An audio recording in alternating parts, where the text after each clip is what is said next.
हम सभी फौजी को फौलाद मानते हैं जो हर परिस्थिति में हमारी सुरक्षा करते हैं, लेकिन फौजी भी इंसान ही है और उसका भी अपना परिवार है। जय हिंद। मैं 1999 कारगिल वॉर वेटरन का बेटा हूं, जिन्होंने 28 साल इंडियन आर्मी के द्वारा देश की सेवा की। मेरे पिताजी ने अपनी जवानी फ़ौज को दी है और मैंने अपनी आंखें ही फ़ौज में खोली हैं।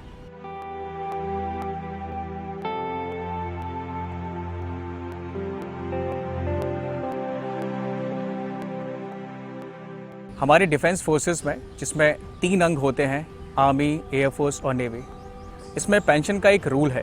आपको पेंशन पाने के लिए कम से कम 15 साल की सर्विस अनिवार्य है। किसी कारणवश आप पहले चले गए, आपकी 15 साल की सर्विस नहीं हो पाती है, आपको जाना पड़ा, आप पेंशन के हकदार नहीं होते हैं। देश भर में कई ऐसे नॉन पेंशनर सैनिक हैं जिन्हें अपनी पारिवारिक या अन्य कारणों के चलते कंपैशनेट ग्राउंड पर रिटायर होना पड़ा और आज वो अपनी वृद्ध अवस्था में हैं, ज़रूरतमंद हैं और इस महंगाई में घर चलाने में सक्षम नहीं। ये ज़्यादातर 1971, 1965 के युद्ध के वेटरन्स हैं और कुछ 1962 और वर्ल्ड वॉर 2 के सोल्जर्स और उनकी विडोज़ भी हैं। इन्हें हम अपने प्रोजेक्ट पिट्ठू के द्वारा हर महीने राशन दे रहे हैं, जिसमें एक इंसान की बेसिक ज़रूरत का सभी सामान होता है, और प्रोजेक्ट सेहत के द्वारा उन्हें हर महीने उनकी दवा और इलाज का खर्चा देते हैं, जो फ़ौज के द्वारा मेडिकली कवर्ड नहीं है।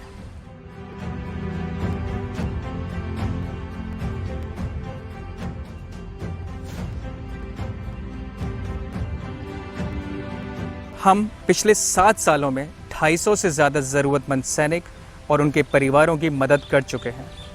आज हर महीने हम 115 सैनिक और उनके परिवारों की अलग अलग प्रोजेक्ट्स के द्वारा मदद पहुंचा रहे हैं। जब हमने उनसे पहली बार संपर्क किया और मदद पहुंचाई तो उनके शब्द थे, साहब, बहुत सालों बाद हमें किसी ने याद किया है और महसूस कराया कि हम भी कभी फ़ौजी थे।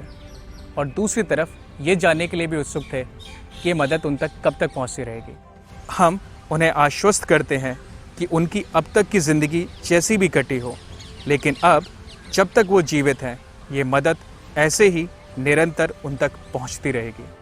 हमारी कोशिश है कि ये मदद इनके साथ साथ और भी सैनिक परिवारों तक पहुंचाए। हमें इस कार्य में आप सभी का साथ चाहिए ताकि जल्द से जल्द इनकी कठिनाइयों को कम किया जा सके और उनके बुढ़ापे का सहारा बनकर उन्हें एहसास दिलाएं कि देश उन्हें भूला नहीं है। जय हिंद।